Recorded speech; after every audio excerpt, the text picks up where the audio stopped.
Enamus Riigikogu liikmetest veetis ööistungite saalis. Kõige keerulisem oli majanduskomisjoni esimehel Tiit Madel, kes pidi puldis terve öö muudatusettepanekuid selgitama.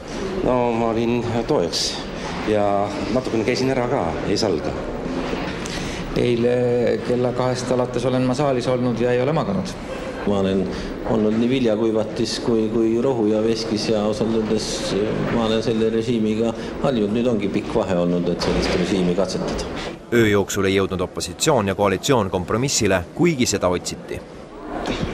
Terve eile õhtu jooksul tegelikult üritati leida kompromissi valitsuskoalitsiooniga, aga paraku kõik katsed valitsuskoalitsiooniga ühistele seisukohtadele jõuda luhtusid. Kompromisse on püütud leida, me oleme pakkunud väga asjalikke kompromisse, aga opositsioon ei ole neid vastu võtnud.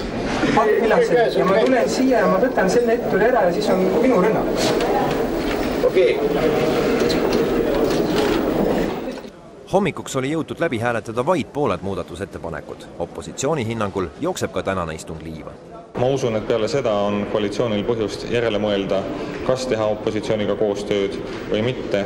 Me oleme meelestatud konstruktiivselt, me loodame, et kokkulepped sünnivad, aga on selge, et on terve rida põhimõtteid, millest me ei tagane. Me oleme kindlad, et tollid on Eesti majandusele kahjulikud. Kolleeg Siim Kallas, palun jätkata. Tuleb teist.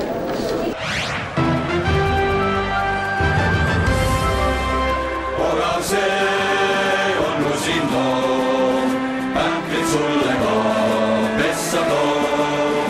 Olgu vunns või sinelõu, turvaline